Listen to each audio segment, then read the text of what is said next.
Hey, it's Matt Roush. And Mike Brennan. And we're back with the February 1st, 2021 edition of the M Squared TechCast. Yep. Got a great show for you today. We're going to kick it off with a frequent guest here on the program, Tamara Shoemaker of Cyber Patriot and University of Detroit Mercy. And I see you've got your your background there like I do, plugging your employer a little bit. Good for you. So tell us a little bit about, let's start off by assuming that people may not have heard of Cyber Patriot. So tell us a little bit about what the Cyber Patriot program is and what's happening with it these days. So the Michigan Cyber Patriot program was organized to increase the number of students studying the exciting career of cybersecurity and to expose middle school and high school kids to the concepts of cybersecurity in a fun virtual competition. With it easy to be able to drop down into the classrooms. It's got a very low barrier to entry, so we can get a really good diverse group of people involved in it. There are 3 levels of play, so depending on if you have no background whatsoever, you can play, or if you can reverse engineer the game, you can play. And it runs from October until March every year. This is its 13th season. And in Michigan, we've been going across the state trying to make sure that everybody knows about this program. So we truly appreciate the time that we have on the video cast with you all. Yeah. And you wrote a column talking about how you're looking for more support from the industry, not only in participation, but perhaps financially as well. Why don't we talk about that? Absolutely. So each year we started really working on this about 6 years ago, trying to build up the amount of kids that are involved in this and and supporting those that are in it. And that's no small task. So we have the students to support, we have the schools to support, so the coaches and the mentors. And then what we tried to throw in was this would be the 4th year we would like to have our award ceremony for our hometown champions. So at a national level, there's 28 schools, teams that go head to head at a national level, which is coming up in March 20th and 21st. But here locally, we don't really get to celebrate very much the kids that excelled to 1st, 2nd, and 3rd place in the different divisions here in the state. And so we've been putting on an award ceremony. Well, that doesn't happen for free. We also try to do several locations in fact, last year we had 15 separate locations across the state that we're going to run summer camps for middle school and high school kids. Again, this isn't free to run. We have, to pay for our upkeep, right? And then this year, I would really like to add a summer camp for 3rd and 4th graders. So much, much lower level. With the younger kids. It's really been my goal to make sure that K through 12 all are studying cybersecurity, so that at the end of the day, when they come to us at the university level, they already know what they want to do with themselves. They already been exposed to all this, and at the least, they are cybersecure employees for whatever they decide to study, because they've been getting it from kindergarten on. So they know that just like wearing a seatbelt in a car, you have to do something to protect yourself when you go online, whether that's on your phone or a computer or your refrigerator for that matter, right? Heck, everything's smart these days, right? Absolutely. Absolutely. And so it's really important that we get these kids young and we make sure that they understand without any kind of scare tactics, just empowering them to understand good safety protocols. And so we're looking towards industry right now. So that at the state level, we've gotten a ton of cooperation. So for the last 5 years, they've been supporting us both financially and by getting us into the schools and getting us into all kinds of programs. I sat on a couple of committees at the state level for curriculum and for resources, to get enough resources out there for the teachers. But we really need industry to step up at this point. We really need to get some support, like all charities in the state and the nation. It's been very difficult for us to continue this year. This has been a particularly hard year where folks are able to normally give us some support.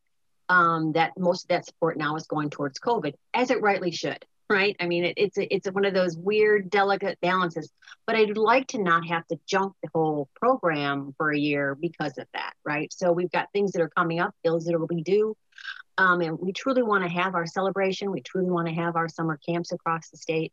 And so we're asking industry to maybe put a little skin in the game in this. I know that they want cyber secure employees. I know that they want actual cybersecurity people in their home, I mean, right now, I know LTU, I know that we're not having any problems graduating cybersecurity students and having them go right into industry. And then the feeding war begins, right? Industries fighting over a certain skill set and employees. So nobody gets to keep anybody for very long because everybody's out trying to outbid each other for them. And so we'd like to stop that. We'd like to sort of have enough graduates, have people that started when they were younger and knew about this and entered that career field, and then graduate a much greater number of kids. So actually the pay for cybersecurity professionals, I know this from having worked with you guys for a long time, where a kid can come out of college making $120, $130, a year kind of stuff. That's pretty serious wages right out of college, right? It is. And the other thing too, to think about it, we also don't want to price ourselves out of jobs, right? So, I mean, we want our economy to bounce back. We don't want Michigan businesses, especially right now. What's happening is Michigan is getting outbidded by the East and the West Coast for that talent. And so our folks are going all over the country for these wonderful paying jobs. I don't want them to happen. I want there to be enough of these graduates that, we can kind of bring down how expensive they are because they're not this small quantity of them. And I want Michigan to be as supported and as protected as the nation is. So I hate this whole brain drain where we're losing all of our students to all these other areas, but we have to produce more. So we need help to do that. Matthew? All right. So tell us a little bit about how the industry can help, how parents can help, how various groups can help you in this effort. So every little bit counts, right? So we have a website. We have always had a website with our information on it. It's cyberpatriot.com, and there's a very easy button to hit, and it's a tax deductible donation. You can do that, and very easy. It goes right through PayPal's cyber charities. Kind of a thing. You get an automatic receipt that says it's deductible, and you can go ahead and write it off your taxes.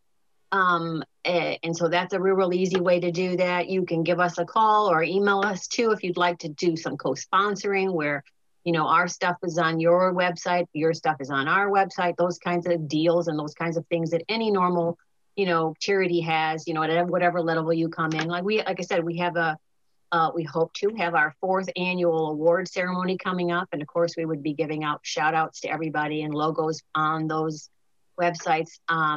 We would love to see that kind of involvement in the industry level. Right now, what we get an awful lot of volunteers, and we still want that to happen. We still need people who are in the industry to give back and become mentors in this area and help our teachers. But we truly need some financial support. And it's a click away. It's nice and easy for you to do that. So how difficult is it? I mean, when you're reaching down to kids, in single figures and in terms of age, how difficult is it to get them excited about cybersecurity? I mean, they may not even totally understand the term, but I know from talking to other folks at other programs that do STEM education, like Matthew's employer, that you've got to get them young. Absolutely. To get them interested. And how do you do that? That's got to be tricky, right? So it's a multi-pronged kind of approach that Cyber Patriot does. It's a national, it's a national group, and they put a lot of time into it. So they have a book series, and so in that book series they have Sarah the Cyber Hero, and so it's a book series that I could read to my grandchildren, right? And basically all it shows is that being someone who protects the infrastructure and knows good cybersecurity things is helping to protect us all. And so it's just a good hero story, right? Just like you would have a story about firemen or policemen or, any of the other kinds of heroes that we have in our lives. And so it's not necessarily about cybersecurity protocols and things that you need to do, but it's kind of talking about what those people are and how they help protect us. And then there are some, they also provide 3 free games, the National Cyber Patriot Team or program. All you have to do is go to their website and download these lovely interactive games. So they're video games. And during those video games, the kids are playing and they're learning some cybersecurity concepts. They don't know that they're cybersecurity concepts. They just know that if they learn these concepts, they will win the game. And so they get to play these games that teach them things. And one of them is very, very rudimentary. Obviously they're made for the level that the kids are at. So it's a little girl and a little boy kind of walking through a park, and a stranger talks to them and asks them for their password or something, and they learn that no, you can't talk to a stranger and give them your password, whether it's physically or on the internet. And so you get to, they get to ingrain these little things in that kind of level. The thing that I'm excited about this coming year is that the top cyber patriot coach, in my opinion, who's a good friend of mine out in California, who brings multiple teams to finals every year, has put together a camp for 3rd and 4th graders. That's a tiny little bitty level of awareness kind of thing. And I hope to be able to implement that this summer. So we've been focusing on high school and middle school kids. And I'd really like to start a little bit lower too, to sort of get them inspired, get them to start to protect themselves, because quite frankly, Mike, I meant they're online already at that age. And I mean, and especially now when we're all online for school, right? And the teachers can only cram so much in a day, right? So, this is a fun, interactive kind of way of teaching. And that's why I got behind this 6 years ago, is that it kind of catches them at the level that they are and inspires them with things that they already like to do. Mm-hmm. So how do you get this message through to people that maybe, it's easy to get the message through to people who get the whole idea of coding and software and that kind of thing. But how do you get that through to, the kid who's going to wind up studying literature or theater or something like that? How do you reach those people? So part of the deal that I'm working on with the state level is making sure that they start to ingrain that in everything that they're doing, right? And especially since we are all online right now, right? So that they just know, and I call it kind of cyber hygiene rather than cybersecurity and anything scary, right? It's just like knowing what you should and shouldn't be doing, right? So, I make the comment when we're in camp, do you know what kind of apps that you're downloading and what kind of permissions you're giving them, right? So my great example is when you download a flashlight app and they want to know your location. I'm using a flashlight app because I need to see something in the dark. I don't need them knowing where I'm at in the dark, right? So, but do we think about any of those kinds of things? No. So maybe we break those kind of, lessons down into things that they can understand, and we work it into all parts of their education, right? Not just if they decide that they want to be coding or they want to go into cybersecurity. It really needs to be an awareness level for all kids. Right, we're going to have to leave it at that, Tamara. Why don't you tell folks if they want more information about what you're doing, where they go on the internet? Wonderful. Thank you so much. So www.micyberpatriot.com is my email, and you can find out more information about all the things that we're doing, and you can go ahead and donate. There's just a donate button right there on the page, first thing that you can see. So we appreciate it. Thank you, guys. Traditional four-year students love Lawrence Technological University's thriving campus life, but LTU has always met non-traditional students' needs too. Lawrence Tech offers over 100 degree and certificate programs that can get adult students started or back on track. And most of our classes are conveniently offered evenings at our beautiful Southfield campus or online, so you can balance your social, family, and work life even while you power up your career. Lawrence Tech, where Blue Devils dare.